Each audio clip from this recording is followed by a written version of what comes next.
Hello, and welcome to the tutorial on cash flow valuation using discount factors.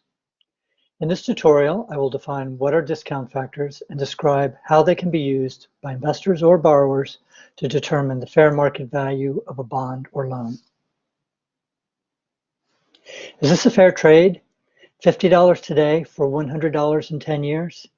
This gets at the most basic time value of money principle, the present value of a single future payment. How would this trade work? Suppose a borrower is willing to pay $100 in 10 years in exchange for $50 today, and suppose one or more savers are willing to take the other side of that trade. The chart on the left shows what would happen at the inception. So savers are in the green box here, and they are going to advance $50 to the borrower, XYZ. Now, XYZ might be a corporation, could be the government or an agency. The borrower will then give an IOU note, which is evidence of the debt owed to the savers, which will indicate the amount borrowed, the due date, and from whom it's due. So then in 10 years, what happens? The chart on the right shows that. So the savers, who are the note holders, and by the way, may not be the same as the original lenders 10 years earlier because the notes could have changed hands in the market.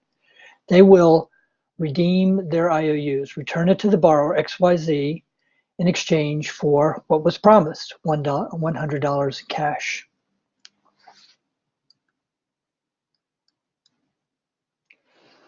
So this leads to the definition of discount factor. The discount factor essentially is a ratio representing the time value for a single future payment. Specifically, the discount factor equals the current market value for a single future payment divided by the amount of that single future payment. So for example, if the single future payment is $100 and its current market value is $50, then the discount factor is the ratio of the two, or 0.5.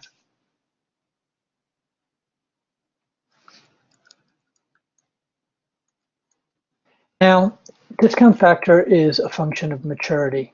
As you can see on the chart on the right, it shows how the discount factor could change with increasing maturity or decreasing maturity.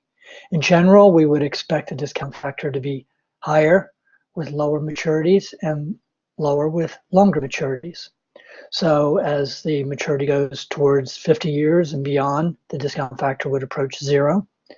And as the maturity becomes shorter and shorter, 1 day or even no days, the discount factor would approach 1. So the bullets here on the points on the chart represent our examples. So we were assuming 10-year discount factor would be 0.5, 5-year discount factor would be higher, maybe 0.71, and a 20-year discount factor would be lower, maybe 0.25. And the discount factor is also going to be a function of currency and risk.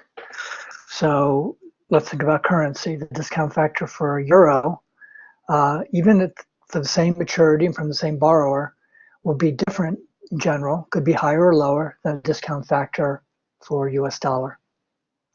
And then risk, if the discount factor if the payment is due from a lower rated borrower, that discount factor should be lower because that promise is less certain.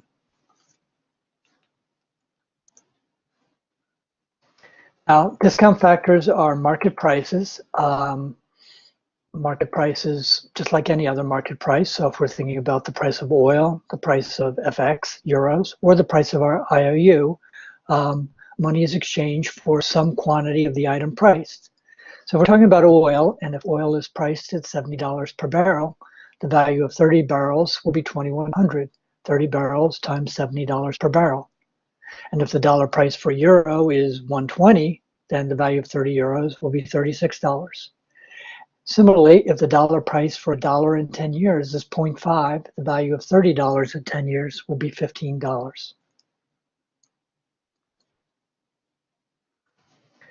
Now, an instrument with multiple cash flows can be valued by summing the cash flows, the individual cash flows, in a fairly straightforward manner. So consider the possibility of having a series of cash flows or a bucket of cash flows. We have $30 due in 1 year, we have $20 due in 2 years, and we have $70 due in 3 years. So the dollar in 1 year has a price of 0.90, the dollar in 2 years has a price of 0.80, and the dollar in 3 years has a price of 0.70. And so to get the value of this basket of dollars due in the future, we just multiply quantity times price to get the value for each one. So 20 times 0.80 gives us 16 in this case. We then sum up each bucket and we get the total. It's exactly the same as if it were a basket of something else. For example, a basket of fruit. Apples could be 90 cents, oranges could be 80 cents, and bananas could be 70 cents. And we would value a basket of fruit in the same manner.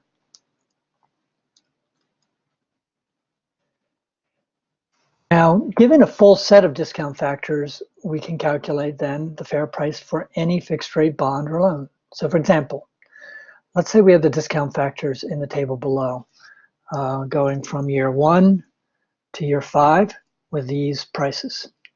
And we want to know what the fair market value would be for a 5-year bullet bond. Now, 5-year bullet bond in this case has a 6% per annum coupon. So that means for 100 face, we pay 6, 6, 6, 6, and then 106 in the 5th year. Total payments over the 5 years are 130, but we want to know what is the price today based on these discount factors. So why don't you hit the pause for a second and think about this and see if you can apply the discount factors and come up with the value of these cash flows and the value of the bond. Okay, so what you should be doing is multiplying each discount factor by each cash flow. So 0.97 times 6, etc., on down the line, and you would get this. So first would be 582, 0.92 times 6 would be 552. When we go to the bottom, we see 0.74 times 106 would be 78.44. Now if we add each of these up, that will give us the value of the total series of cash flows, which in this case is 99.74. So what that means is if these are the discount factors represent the market price of money due in each of these years, a bond with cash being paid in each of those years would have this value, 99.74.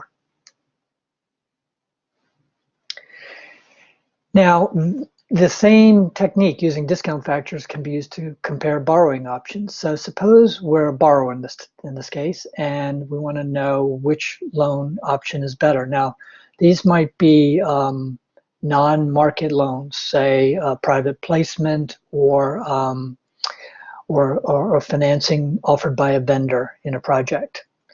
And in each case, we're looking to borrow $100, $100 million, you can think. And the discount factors then represent the market price if we were to borrow in the market for $1 in 1 year, 2 years, up to 5 years. And of course, if we want to look for new years, 0 years, the discount factor would be 1 because $1 due immediately is worth $1. So what you need to do here is consider what is the value of each of these options and whether it's positive or negative and which one is better. Now, if you sum up the cash flows in each case, in the first case you get minus 30, and in the second case you get minus 20. The negative reflects the outflows, the interest being paid. And I should say, just to describe the options in a little more detail, option 1 is a bullet like we saw in the previous slide. Option 2 is assuming equal payments every year. So we're paying $24 per year. And the total interest we're paying in the first case is 30. The total interest we're paying in the second case is 20, so it's less, but we probably would expect it to be less because on average we're paying it sooner. So why don't you hit the pause and think about what the value of each of these options would be.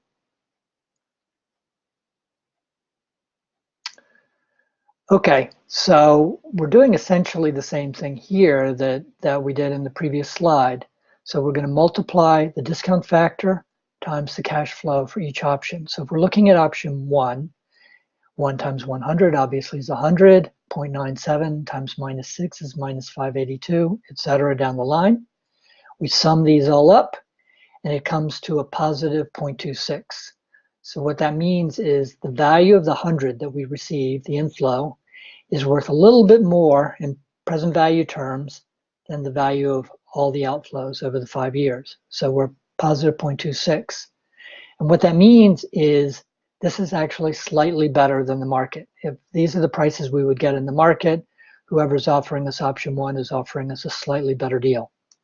Now, what about option 2? Well, here it doesn't look so good. We multiply again through the same discount factors. So minus 24 times 0.97, minus 24 here times 0.74 for year 5. These are the values of those discount factors. We sum everything up. And in this case, it's negative. So what does that mean? That means that the value of the 100 we received is actually less than what goes out, the value of what goes out. And so that means that option 2 is slightly worse than the market. So not only is option 2 worse than option 1, option 2 is worse than the market, and option 1 is slightly better than the market.